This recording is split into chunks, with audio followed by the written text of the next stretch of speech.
Hola, ¿cómo están? Mi nombre es Walter Rivera, soy estudiante del 10º semestre de Derecho de la Universidad Técnica del Norte. Y a continuación les voy a hablar sobre la obra Refundación del Estado en América Latina, escrita por el doctor Bonaventura de Sousa. Para iniciar mi intervención, voy a comenzar conceptualizando el término eurocentrismo, el cual nos plantea de que Europa es el centro del universo, tanto en un aspecto político, económico, social, cultural y religioso. Es decir, todo el pensamiento que desarrollan las periferias, en este caso América Latina, el Caribe, África, la China, están en un aspecto inferior en relación al pensamiento y al desarrollo filosófico de Europa. De igual forma, es necesario conceptualizar de que el colonialismo, el capitalismo, comienza una vez de que España expande sus dominios territoriales a América Latina y el Caribe y demás latitudes a nivel mundial. Cuando el capitalismo se desarrolla a mayor amplitud, cuando España prácticamente realiza una interrelación tanto económica, social, cultural y religiosa con las colonias conquistadas. Por otra parte, también es necesario mencionar que Buenaventura de Sousa desarrolla un pensamiento denominado epistemologías del sur, el cual establece de que el pensamiento eurocéntrico siempre está por encima del pensamiento social desarrollado en las diferentes latitudes a nivel mundial. Es por esta razón que lo denomina como una metáfora, pero que bien nos sirve para cambiar nuestra forma de ver, de pensar, de sentir, de plantear nuevas ideas en relación al dominio del eurocentrismo. Por otra parte, también manifiesta que el eurocentrismo y el colonialismo son pensamientos del primer mundo desarrollados en Europa, pero que dejan de lado al pensamiento, a la variedad cultural, al pensamiento, a las prácticas ancestrales, a las sabidurías ancestrales, a las prácticas sociales de nuestras localidades, de nuestras sociedades latinoamericanas, africanas y más, las sociedades que están en la periferia. A este pensamiento lo denomina pensamiento abismal, es decir, él plantea de que es una línea fina en el cual plantea de que lo eurocéntrico está bien y lo periférico, lo social está mal. De igual forma, plantea de que el eurocentrismo busca la visibilización de su pensamiento, pero al mismo tiempo busca la invisibilización del pensamiento social. Por otra parte, también manifiesta de que el eurocentrismo es aquello que se denomina lo que está bien y el pensamiento social lo que se denomina el pensamiento anormal, lo que está mal. Este pensamiento eurocéntrico busca la individualización y la invisibilización de los grupos sociales. Es necesario también plantear de que Bonaventura de Sousa menciona que para alcanzar un verdadero desarrollo social, un verdadero desarrollo económico, cultural, social, es necesario conocer nuestras raíces, conocer un nuevo planteamiento constitucional, un nuevo planteamiento legal desde nuestras raíces, desde el desarrollo y el pensamiento social propio, no extraído de Europa. Por otra parte, también desarrolla otro ítem del cual manifiesta de que el, el contexto en América Latina es distinto. Las luchas ofensivas y defensivas en razón de la epistemología del sur se han venido desarrollando prácticamente desde la época de los 90. Él menciona de que en las luchas ofensivas, el Estado es parte activo, es parte de los grupos sociales, es parte del movimiento indígena con las movilizaciones sociales, el cual buscaban alcanzar un desarrollo constitucional transformador, tal como sucedió en la Constitución de Bolivia y la Constitución ecuatoriana,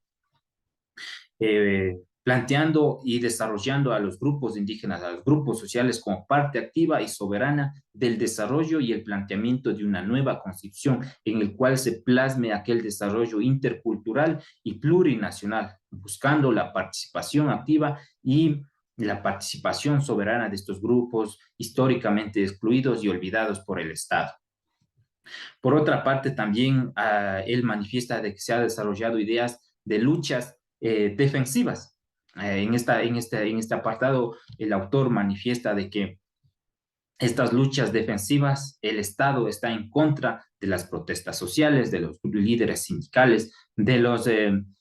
líderes sociales, planteando de que los líderes sociales son terroristas y buscan la vulnerabilidad o la desestabilización del Estado mismo. Por otra parte, también este autor plantea de que en este caso los grupos sociales están en resistencia con el poder, con el Estado, y buscan la igualdad y la dignidad de su pueblo. Por otra parte, también desarrolla otro ítem en relación a este mismo tema, el cual manifiesta sobre la hegemonía y la contrahegemonía del poder. Él manifiesta que en la época actual se ha roto aquella institucionalidad establecida por Europa desde el siglo XVIII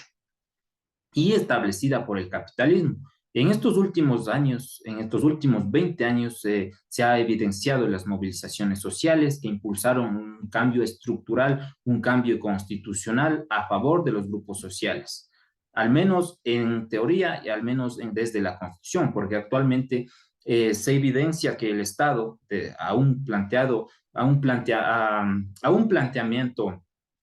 aún teniendo un planteamiento constitucional a favor de sus grupos sociales, aún evidencia desde un aspecto legal los derechos y las obligaciones de los grupos sociales, de los pueblos y nacionalidades del Ecuador. Por otra parte, también es necesario mencionar que el autor realiza un planteamiento de que los grupos sociales en estos últimos 20 años han sido parte activa de un cambio estructural del Estado, de un cambio estructural de la Constitución y un cambio, y hayan impulsado reformas legales a favor de los grupos sociales, de los grupos históricamente olvidados, buscando un bien común, buscando una redistribución de los recursos del Estado que les permitan desarrollarse, ya sea en un aspecto económico, social y político, permitiendo una mayor actividad política de los grupos sociales para ser parte activa de las decisiones planteadas por el Estado. Por otra parte, también manifiesta de que el debate constitutivo